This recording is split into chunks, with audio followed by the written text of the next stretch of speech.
Good morning बच्चों। आज हम आपकी वर्कशीट नंबर 68 जो आपके हिस्ट्री के चैप्टर यूरोप में राष्ट्रवाद की पुनरावृत्ति है या कह सकते हैं रिवीजन है। ये जो आपका फर्स्ट चैप्टर है, हिस्ट्री के जो भी चैप्टर है थोड़ा डिफिकल्ट है, लेकिन यूरोप में राष्ट्रवाद ज़्यादा डिफिकल्ट है। मैंने आपको 2 बार पढ़ा दिया है, 1-2 वीडियो मैंने इसकी बना रखी है, लेकिन फिर भी इसके जो आज क्वेश्चन आए हैं आंसर उनके 1 वर्ड ही हैं, लेकिन फिर भी आपको पता होना चाहिए कि बुक के कौन से पेज पे है, क्योंकि आपने स्टोरीज पढ़ी हुई है, हो सकता है बुक के पेज देखकर आपको सही में कहानी याद आ जाए। तो हम स्टार्ट करते हैं। पहले, नेपोलियन युद्धों के दौरान हुए बदलावों को खत्म करना किस संधि का उद्देश्य था?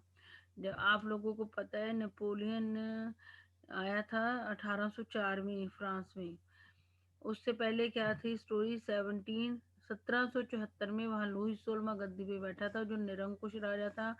वहाँ के लोगों ने उसके विरुद्ध लड़ाई लड़ी थी, क्रांतियां करी थी। उसके बाद लुई 16वां को इन्होंने मार दिया था, फांसी चढ़ा दी थी। जैकोबिनो की सरकार बनी थी। फिर जैकोबिनो के बाद आप लोगों को पता है कि मध्य वर्ग के लोगों की सरकार बनी थी। वहां पे उन्होंने एक परिषद और कार्यपालिका में 5 डायरेक्टर्स बनाए थे। तो डायरेक्टर्स में हमेशा लड़ाई होती रहती थी, जिसका फायदा उठाकर 1804 में नेपोलियन दोबारा राजतंत्र ले आया था। लुई 16वां को मारकर इन्होंने, जैकोबिनो ने तो वहां लोकतंत्र गणतंत्र लेके आए थे। फिर उसके बाद मध्य वर्ग की सरकार बनी थी, क्योंकि जैकोबिन का जो नेता मैक्स रॉबेस्पियर था वो हो गया था निरंकुश, फिर उसको भी खत्म करना पड़ा था। फिर मध्य वर्ग की सरकार बनी। मध्य वर्ग की सरकार में कार्यपालिका में 5 डायरेक्टर्स होते थे, उनमें लड़ाई होती रहती थी। उनकी लड़ाई का फायदा उठाकर नेपोलियन आया था फ्रांस में। तो पहले इसने लोकतंत्र को खत्म किया था, फ्रांस में लोकतंत्र को खत्म करके राजतंत्र लेके आया था, और राजतंत्र का इसने आधुनिकीकरण कर दिया था, और मतलब कुछ ऐसे बदलाव किए थे ताकि नेपोलियन को राजे के तौर पर वहाँ फ्रांस के लोग प्यार करें। तो लेकिन जिस नेपोलियन ने क्या था, लेकिन राजतंत्र को तो इसने राजतंत्र में कुछ अच्छे बदलाव करके लोगों को अपनी तरफ खींचने की कोशिश की थी, लेकिन नेपोलियन चाहता था कि वो पूरे यूरोप पे कब्जा कर ले। तो फिर कुछ देशों ने इसको रोकने की कोशिश की थी, वो मैं आपको दिखाती हूँ अभी। तो आपने ये चैप्टर मेरे साथ पढ़ा है। 1815 में ब्रिटेन, रूस, प्रशा और ऑस्ट्रिया जैसी यूरोपीय शक्तियां, जिन्होंने मिलकर नेपोलियन को हराया था, के प्रतिनिधि यूरोप के लिए एक समझौता तैयार करने के लिए वियना में मिले थे। इस सम्मेलन की मेजबानी ऑस्ट्रिया के चांसलर ड्यूक मैटरनिक ने की थी। अगर ये आप चीज पढ़ते जाओगे ना, तो अगले क्वेश्चनों के आंसर भी आपको यहीं से मिल जाएंगे। तो वैसे तो इसका छोटा सा आंसर है कि 1815 की वियना संधि। 1815 की वियना संधि के संधि की हेल्प से जो नेपोलियन ने बदलाव किए थे यूरोप के अंदर, उनको खत्म किया गया था। तो इसको रोकने वाले कौन से देश थे? नेपोलियन। तो नेपोलियन ने राजतंत्र में अच्छे अच्छे बदलाव करके लोगों को आकर्षित करने की कोशिश की, लेकिन और पूरे यूरोप के ऊपर ये वो करना चाहता था कब्जा नेपोलियन। लेकिन ब्रिटेन, रूस और प्रशा और ऑस्ट्रिया जैसी जो यूरोपीय शक्तियां थी, उन्होंने मिलके इसको नेपोलियन को हरा दिया था। और ये फिर इन्होंने एक समझौता तैयार किया था यूरोप के लिए, एक समझौता भी तैयार किया था। इन सभी देशों ने जिन्होंने नेपोलियन को हराया था, इन्हीं चारों देशों के जो प्रतिनिधि थे, उन्होंने एक समझौता तैयार किया था।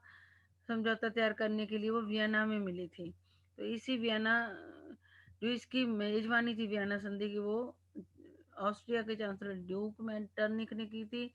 इसमें प्रतिनिधियों ने 1815 की वियना संधि तैयार की, जिसका उद्देश्य उन कई सारे बदलावों को खत्म करना था जो नेपोलियाई युद्धों के दौरान हुए थे। आपको आंसर मिल गया होगा। तो इसका आंसर है 1815 की वियना संधि। आगे हम फिर चलते हैं, अगला क्वेश्चन देखते। किसने कहा था कि जब फ्रांस छींकता है तो बाकी यूरोप को सर्दी जुकाम हो जाता है? इसका मतलब यही है कि फ्रांस में जो बदलाव, फ्रांस में की क्रांति से पहले पूरी दुनिया यही समझती थी कि समाज को बदला नहीं जा सकता। लेकिन जब फ्रांस में क्रांति हुई तो पूरी दुनिया को पता चल गया कि हाँ, समाज को बदला जा सकता है। तो जैसे जैसे फ्रांस के लोगों ने राजतंत्र अपने देश में खत्म करने के लिए क्रांति की, तो बाकी फ्रांस के देशों ने भी उसका अनुसरण किया। तो आगे आंसर मैं दिखाती हूँ आपको। किसने कहा था कि जब फ्रांस सीखता है तो बाकी यूरोप को सर्दी जुकाम हो जाता है? ये मेटरनिक ने कहा था। ऑस्ट्रिया के जो चांसलर थे ड्यूक मेटरनिक, उन्होंने कहा था कि ये पढ़ भी देती हूँ। प्रथम विद्रोह फ्रांस में जुलाई 1830 में हुआ था। पूर्व राजा जब नेपोलियन को हटाया गया था तो 1815 में दोबारा से नेपोलियन के सारे बदलावों को खत्म करके जो पुराना बूर्बो राजवंश का राजा था उसको गद्दी पर बिठा दिया गया था।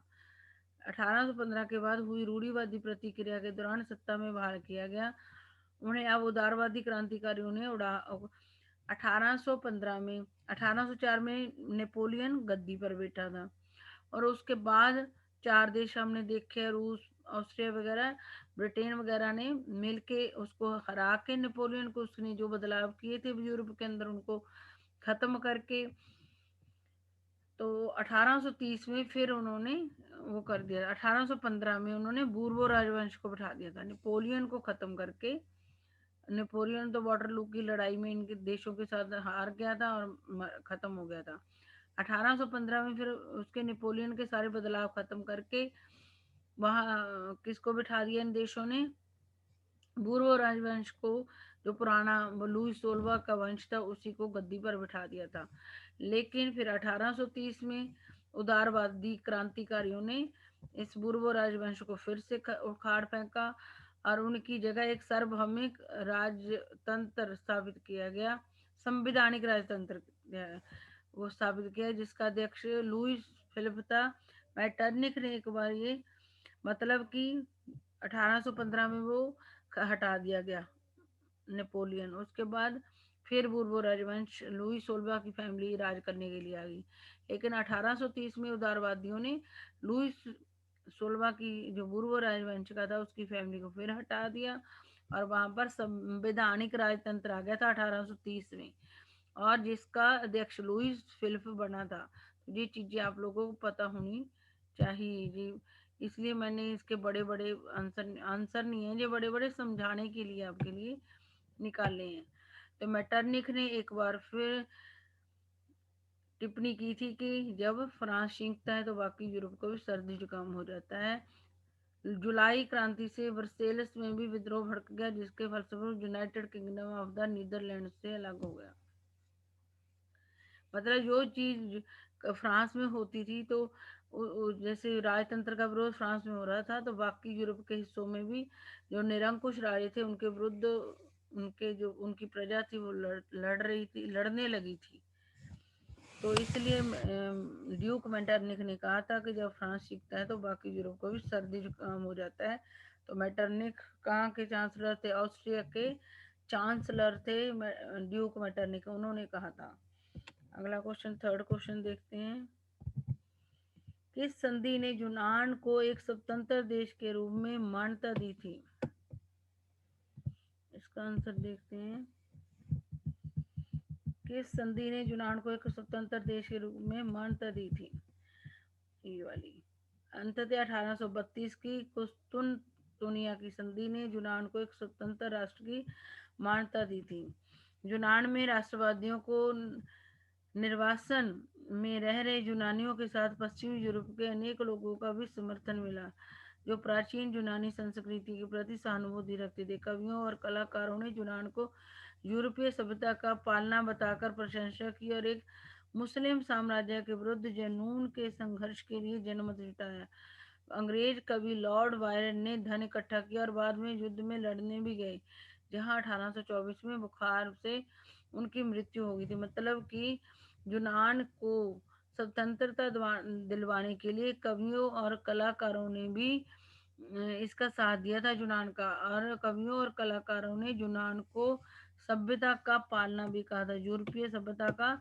ये भी ऐसी चीज भी आ सकती है कि यूरोपीय सभ्यता का पालना बताकर प्रशंसा किसने की थी? यूएस की, यूनान की कवियों और कलाकारों ने। तो यूनानी देखो, जहाँ पे यूरोप में क्रांतिकारी राष्ट्रवाद की प्रगति से, यूरोप में क्रांतिकारी राष्ट्रवाद मतलब क्रांतिकारी राष्ट्रवाद लाना चाहते थे यूरोप के अंदर। वहां पे जब ज्यादा यूरोप के अंदर क्रांतिकारी राष्ट्रवाद की प्रगति में सफल हो गए, तो यूनानियों का आजादी के लिए संघर्ष 1821 में, ये भी आपको दोबारा से रिवीजन हो रही है, 1821 में यूनानियों का अपनी आजादी के लिए जो संघर्ष था आरंभ हो गया था। यूनान में राष्ट्रवादियों को निर्वासन में रह रहे यूनानियों के साथ पश्चिमी यूरोप के अनेक लोगों का समर्थन मिला। यूनान में राष्ट्रवादियों को निर्वासन रह रहे यूनानियों के साथ पश्चिमी यूरोप के, मतलब राष्ट्रवादी तो आपको पता है शुभ शुभ के क्रांतियां कर रहे थे, तो यूनानियों ने भी राष्ट्रवादियों का साथ दिया, पश्चिमी यूरोप के लोगों ने उनको उनका साथ दिया जो प्राचीन यूनानी संस्कृति के प्रति सहानुभूति रखते थे। यूनान में राष्ट्रवादियों को निर्वासन में रह रहे यूनानियों, मतलब जो यूनानी थे उनके साथ बुरा व्यवहार हो रहा होगा वहां पर, तो राष्ट्रवादियों के साथ वो मिल गए यूनानी।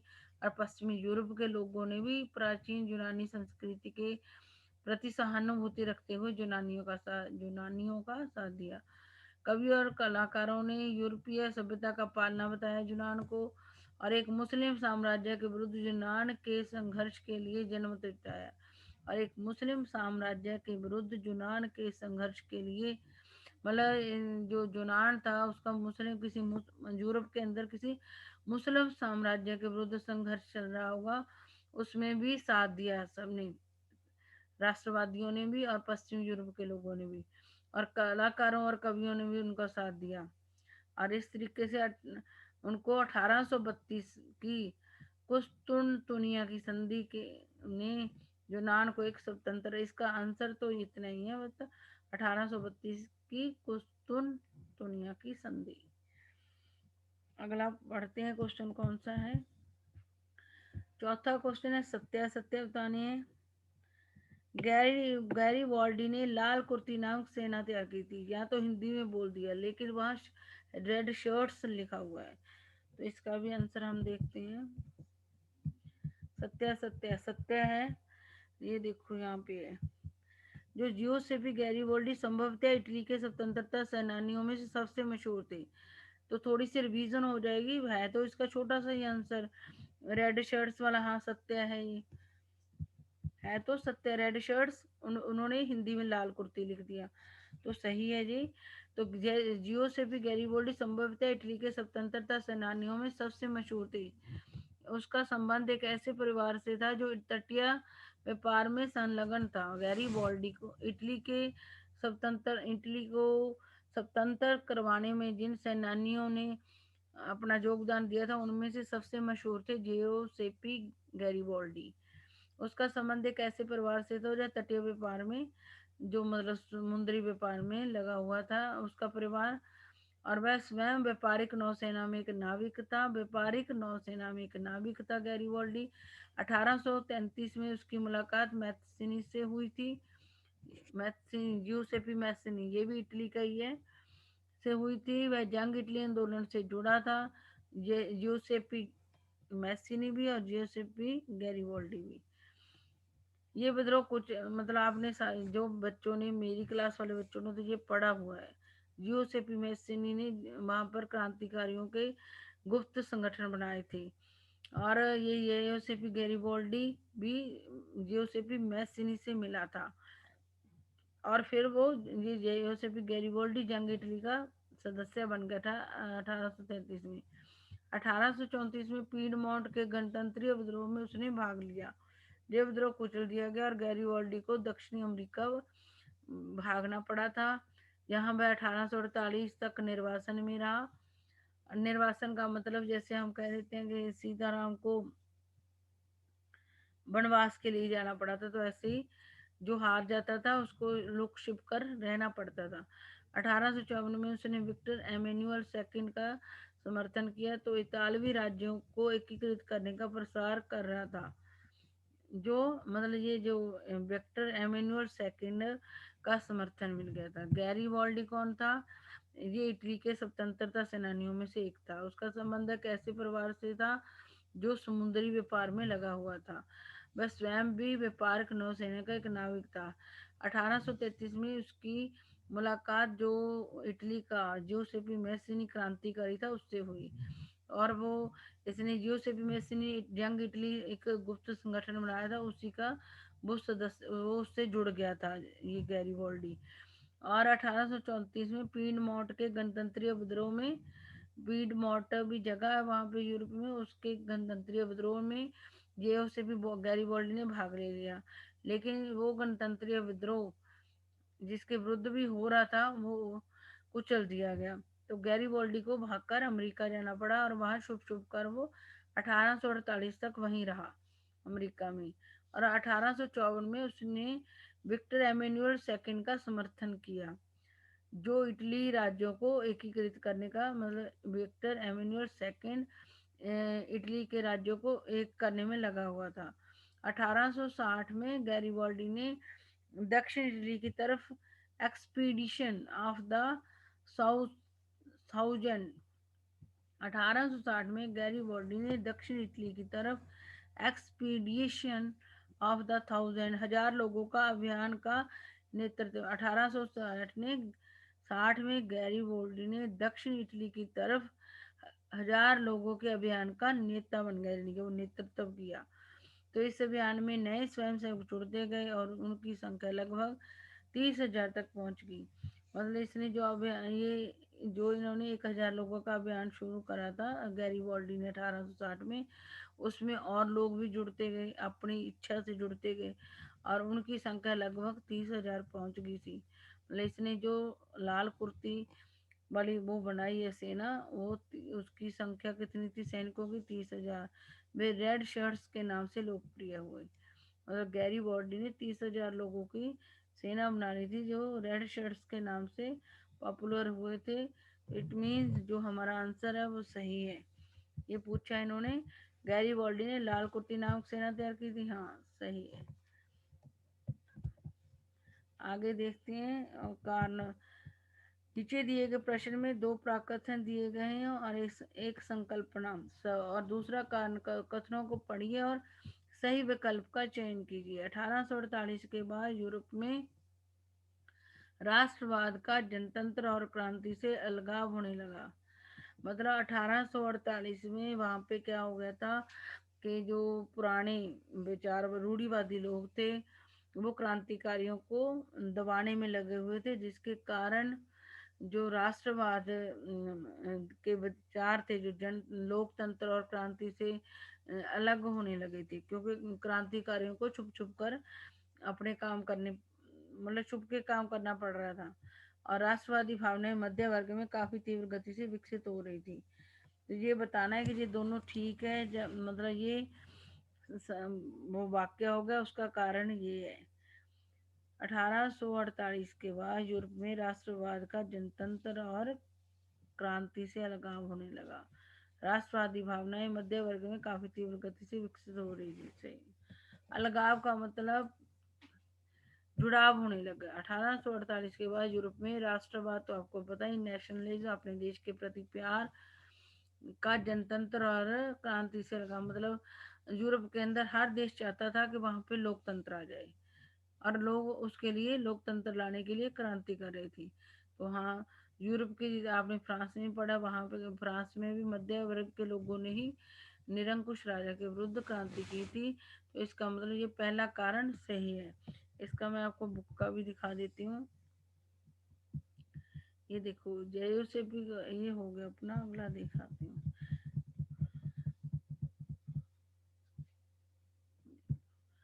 जर्मनी क्या सेना राष्ट्र की निर्माता हो सकती है? इसमें दे रखा है, देखो। 1848 के बाद यूरोप में राष्ट्रवाद का जनतंत्र और क्रांति से अलगाव होने लगा। मतलब राष्ट्रवाद लोगों का अपने देश के प्रति प्यार होने के कारण वो क्रांति करने लगे, निरंकुश राजा को हटाने के लिए और जनतंत्र लाने के लिए। ये भी देखो, इसे इस प्रक्रिया में देखा जा सकता है जिसने जर्मनी और इटली एकीकृत होकर राष्ट्र राज्य बने। जैसा आपने देखा कि राष्ट्रवादी भावनाएं मध्य वर्गीय जर्मन लोगों में काफी व्याप्त हो गई थी। तो ये वाक्य है। राज्य की 1848 के बाद यूरोप में राष्ट्रवाद का जनतंत्र और क्रांति से अलगाव होने लगा। राज्य की सत्ता को बढ़ाने और पूरे यूरोप पर राजनीतिक प्रभुत्व हासिल करने के लिए रूढ़िवादियों ने अक्सर राष्ट्रवादी भावनाओं का इस्तेमाल, रूढ़िवादी तो राजतंत्र को ही वो करना चाहते थे, मतलब राजतंत्र ही लाना चाहते थे। लेकिन जो यूरोप के लोग थे उनके अंदर राष्ट्रवाद आ चुका था, वो अपने देश के अंदर राजतंत्र खत्म करके जनतंत्र लाना चाहते थे, उसके लिए वो क्रांति कर रहे थे। तो ये सही आपकी बुक के अंदर दे रखा है। अगला हम छठा क्वेश्चन पढ़ते हैं।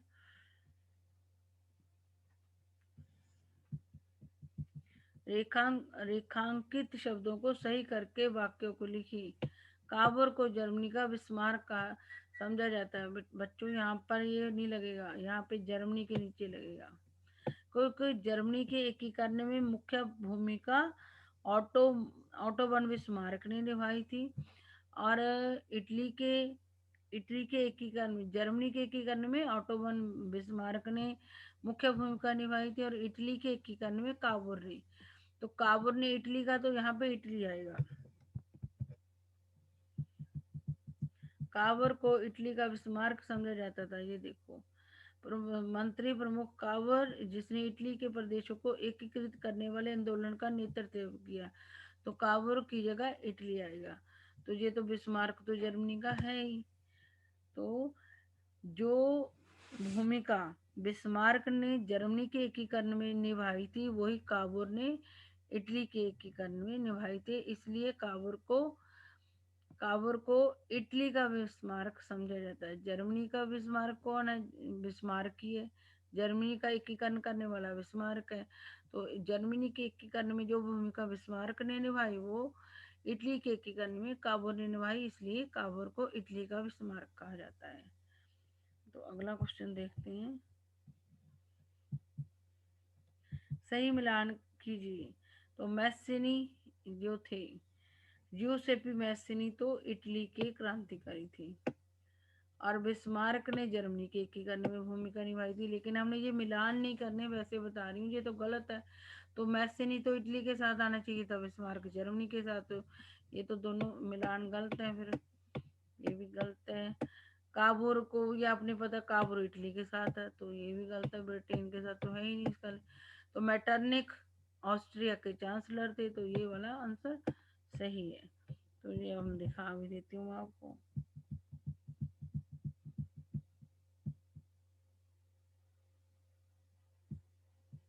यहाँ पे है नहीं, नहीं, 2 बार लगा दिया मैंने।